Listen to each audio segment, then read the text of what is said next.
Well there. Welcome back to Growing Up in the Wilds of Suburbia. I'm your host, Chad Everett Brochures, and I'm going to talk today a bit about, let me do some acknowledgements here. Okay. Today I'm going to be talking about being present. I've realized that a lot of people have adopted this idea of, I need to, like you hear a cliche, you hear some sort of quote that somebody will put out there. I'm sure that you've heard quotes where you've told yourself, that's a little out of context. Craig, appreciate the comment. Yeah, you get people that have these quotes, like, they'll pull from Einstein or whomever. It doesn't matter who it is. They'll pull a quote that supports their argument based off of the excerpt of words. And it's not really what the author intended. It's just they're kind of using it to help support their moment of need. And they're not really present to its value as much as it is trying to convince you by borrowing from their credibility, whoever it is that they're pulling it from. So I hear people say all the time, like, I meditate. There's people that meditate. They meditate all the frickin' time. They do. And it's not uncommon. Meditation is pretty common nowadays in certain parts of the world, the United States being one of those. Yoga has definitely pushed that. There's also, even therapists have pushed the idea of meditating. There's different ways to meditate. And if you're not using meditation for its greater value, you may just be calming yourself, which is beneficial. But if you don't really derive the deeper value out of it, it can definitely leave you with, yeah, I did it, it's okay, it kind of helped, but the effort, the return on investment isn't very high, so they don't really stick to it. Oh, hey Andrea, you know what? Let's do it. And let's see here. This is the first attempt, by the way, so. Andrea just sent over a request to join in. No. All right. Aw. Well, I appreciate you still popping on. Okay. I didn't realize that that's actually something you sent me specifically, or if it was something that was that's auto-generated because of the frequency you jump on the videos or not.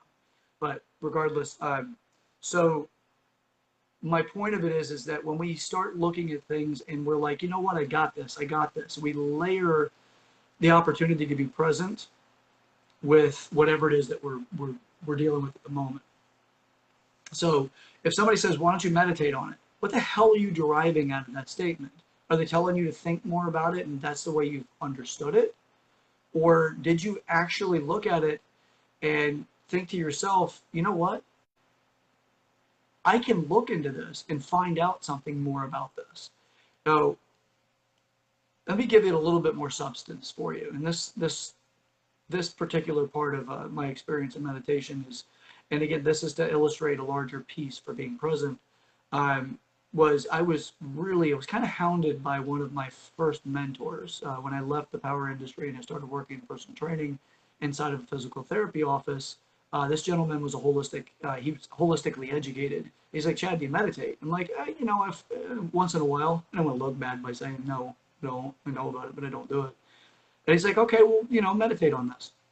So I'm finally, after like a month worth of him bringing this up to myself and the other trainers, he's like, Chad, and he's like, why don't everybody just meditate on this and see what comes up? So I go home, back to my apartment at the time, and I said, you know what? I'm going to do it today. I'm going to meditate. I'm going to do it. I got to hold my integrity. I told him I'm going to do it. I'm going to frickin' do it. So I go into the apartment. I grab some stuff. And I go to grab, I'm like, you know what? Where I'm going to do it at? I'm going to do it right in this little playground area that's kind of like a park inside of the apartment complex. And there's a clear view of the moon. And it's gorgeous. It's clear. It's picturesque. And I'm like, hell yes, I love that moon. It's awesome. I'm going to look at that as I meditate into, like that state that people are talking about. And I'm like, okay. So I go and I sit down. I'm like, ooh, it's a little chilly. It's around November at the time, maybe even December, early December. And I'm like, you know what? It's a little chilly. I'm going to go inside and grab a blanket. And you know what? The seat's a little rough too. So I'm going to grab something to sit on. Go inside. I grab a blanket and I get a nice big blanket. And that blanket's enough for me to say, you know what? I can actually sit on this and cover myself up to be warm. Good to go. I go in, I grab it, and I go to walk out the door, and I'm like, I'm feeling a little hungry. I don't want that to be a distraction. Like, I better eat something real quick. So I'm standing in the kitchen before I know it, and I've got like, I'm putting something in. I think it was like a banana or deli slices or something. And I'm like, what the hell am I doing? Like, I'm distracting myself from going out to meditate. I'm like, let's go. And then I thought to myself, like, you know what? And this is not my conscious thought. It's like a thought that like jumped in at me. And it's like, listen to Darius Rucker. He has a new album out. You know, back then it was like 10 years ago. And he's like, you know, like I had this idea I wanted to listen to Derek Rucker. And I'm like, oh, what the hell? I need to go meditate. I'll listen to him later when I'm doing stuff before bed. So I'm walking out the door. I've got the blanket in hand. I've still got a little, like, you know, a little bit of deli meat left in my mouth. And I'm kind of chewing away. And I think to myself, I better go check the DVR to make sure that the show that I like is going to be on. And the next thing I know, I'm like, I'm over standing in front of the TV. And I go, what the hell am I doing? Stop this.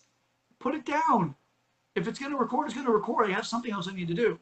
So finally, I'm outside. I'm sitting down on the bench. I've got the blanket wrapped around me. I'm sitting on the damn thing. It's, you know, the chill is gone. I'm warm, all of that. And I'm staring up at the moon. And it's still like it's twilight. It's starting to get a little bit darker, but it's still a little bit of daylight. And I'm just sitting there and I'm listening. I'm looking at the moon, and then I start to pay attention to what's going on in my mind instead of out in the world. And that it seemed like ideas and thoughts were just kind of going by as if I was speeding down a highway at night, and the lights are illuminating the idea as it goes by. So it was an interesting experience. And as these ideas are kind of coming and going, I wasn't holding on to anything. And I'm like, oh, this is neat. This is really great introspection. And I'm like, you know, there goes this other idea, and I'm like, it's, you know, I need new clients. I need more clients. Okay. I know I need more clients. It's nothing new to me. Yeah. So that idea passes. And I kept letting go of things that were distracting me. And finally, I come up to something. And this thing that I come up to has me so incredibly emotional. And it just like this. I go from, you know, kind of carefree-ish, you know, and feeling good, to why do I not want to be present? Why am I always pushing to move forward and to try to, you know, get these goals accomplished and all of this, these justifiable things? Why won't I meditate? And I realized at that moment why I was not doing it. And I kept telling Eric that I was going to. And it was down at the root of it was, I realized that I'd forgotten my father's voice. Now, that may not sound like a big deal for some people, especially if your father's still in your life. But my father at this point he'd passed. He'd been dead for over 4 years. And I realized I don't remember what his voice sounds like. And at that moment, I thought to myself, I've been holding on to that. And the reason why I'm holding on to it is because I don't want to emotionally, I don't want to complete it. Because I felt that if I completed it, it would, like, I'd lose a piece of it. And I felt at that very moment, I also didn't just feel that, I also felt that, you know, I had something that kept me busy. And that thing that kept me busy made me feel like I was validating who I was as a person. It made me feel like I was adding substance to me because it was the external world that I was accomplishing things, but I was missing this area of my emotional growth. I was denying it the opportunity to develop. When I was in, you know, the relationships at that time, I had a wall that I was unaware of, but my partner was, you know, or partners over the timeline, they become aware of it because I was guarded. I was guarded at this level where it was like this emotional part of me was so undeveloped and protected that I wasn't willing to be present with the person. So what did I miss? And the times and the people that I dated, and who did I convince them that I was? Now, as I was dating them, because I wouldn't let them have that piece of me. But it wasn't just them not having that piece of me, it was also me having that piece of them. The reflection in the pond. Hey Larry, good to see you, buddy. Oh, thank you, Chica. Yeah, it. How much are we denying other people because we won't be present with who we are? I'm not saying don't go after your goals. By all means, I mean, if you watch the body of my work, I'm always telling you, get an understanding of your goals. But when we start using things like these cliche ideas where we feel confident we know enough about it, like meditating, I know enough about my meditation, so therefore I can rely on the fact that I know enough about it for it to become an autopilot thing, and I'll just do it naturally. It doesn't really work that way. You have to work on it. It's not just know about it, but you have to have the other elements of existence involved on it. Not just the book smarts value or the memorization, but the doing element. So how many of my partners never really got to know me? Now, and how many of my partners did I really not to get to know? Oh, and that came to me, but first I cried like a baby. I like a baby that didn't get the bottle and the parents weren't bringing it. That kind of like loud, obnoxious, like it was crazy. I had stuff coming out of my face, my eyes, my nose. If it could have come out of my ears, it would have. As I was sitting on this park bench, and it wasn't a private park, it was a park that was set up that was there for the other people that lived there. And here I am, and I just completely lost all awareness of that. And I just let myself go in it. And I mean, it was bad. It was coming out. Thank you, Vicky.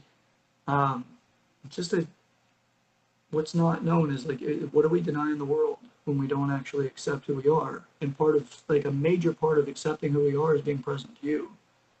If you want to make more money, part of the conversation of presence is why. Why do you want to make more money?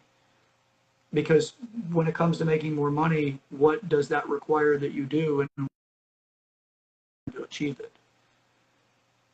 Now, if you're going to have to spend more time at work, who's going to be the one that pays that cost? You will, obviously, you're there, but also the other person that's there, like whoever else is in your life, they miss you.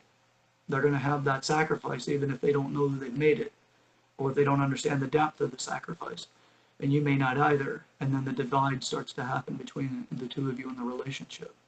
The guys commonly, or the women are very empowered nowadays as well, where you're sitting in that, I'm doing this for us, but you don't let the person have that part of your emotions in their life because you're exhausted by the time you come home. So when you say I need more money, what is that about? Like, what are you present to why you need the money? And are you present to the cost? What it's really going to cost you to make it? Are you present to all of the values that need to go into it? If you work your ass off to accomplish making more money, if you do it in an inefficient way, it's likely going to cost you a lot of effort, and that effort's going to drain you. And that effort that's drained, or the emotions or whatever has been drained from you, is going to be something else somebody else pays if you have somebody else in your life. So being present. You can build a fortress around you, but absolutely resent it. There's a thing called the Golden Palace, or the Golden Prison. It's a palace. The Golden Prison is something you create.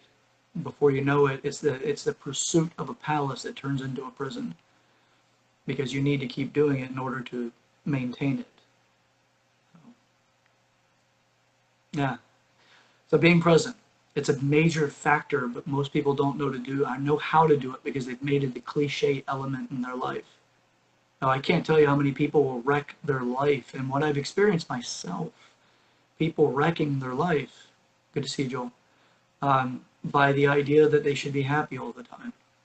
You know what comes with the idea of being happy all the time? I'm sure you guys are aware of this. If not, then I'm happy to talk about it.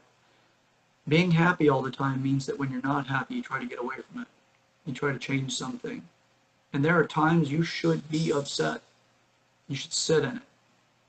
And have somebody else pull you out of being upset prematurely disrupts the opportunity for the growth that you're after. There's a lot of values in these things. but most of the time we're not willing to be present enough.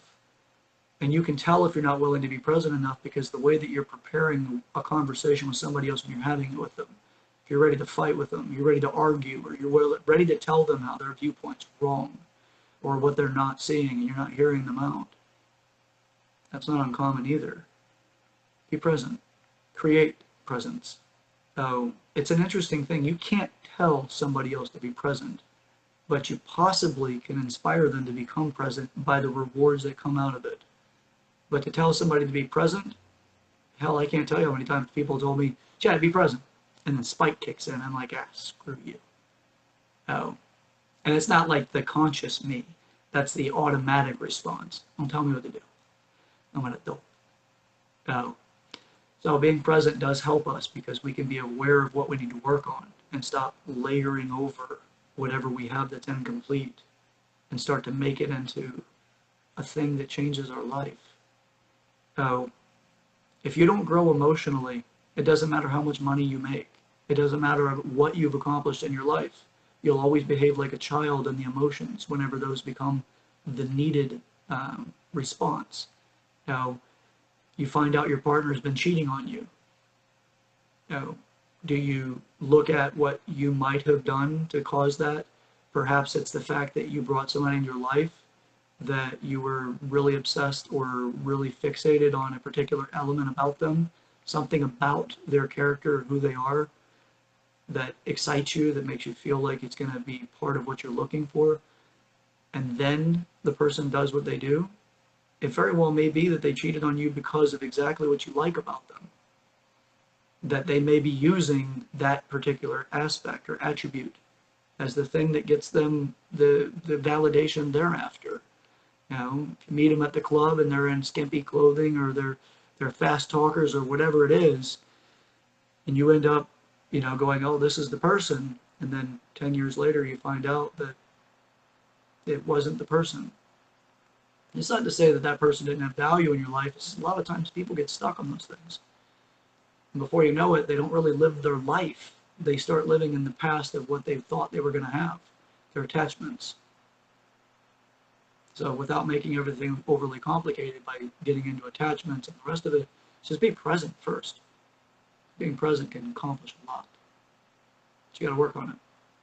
And nobody can give you that. But also, these are the things that give you what you want. It's like people that go to school to get their degrees. They have to be present while they're in the classroom. They can't just think about the day they're walking down the aisle to pick up their degree or to be acknowledged for it. They got to think about what their homework is and what they're learning. But most of us spend more time fantasizing about the outcome and not so much about who we're with, who we're around. And we miss stuff.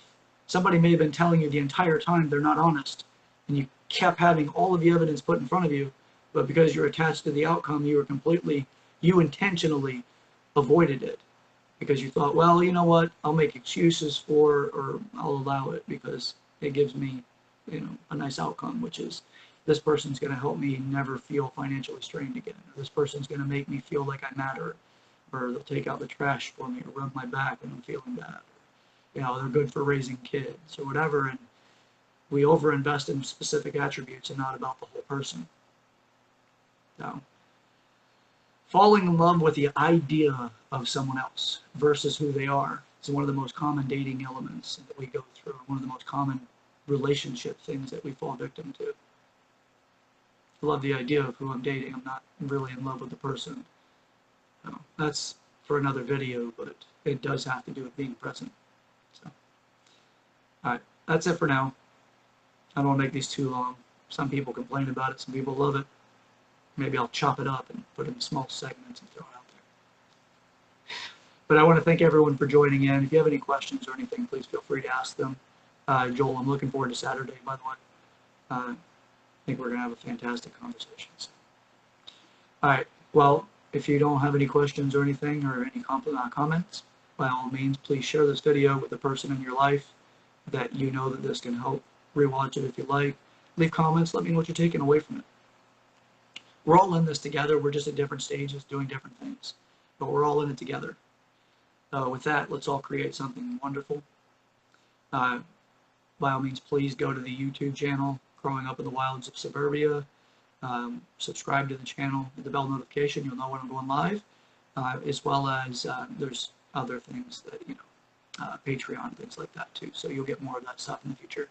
In the meantime, though, again, this is Chad Everett Shears. I'm the host of Growing Up in the Wilds of Suburbia, and this is the episode on being present. There's more to it, I promise you. But for now, I think this is enough for at least to give a little food for thought. Thanks for joining us.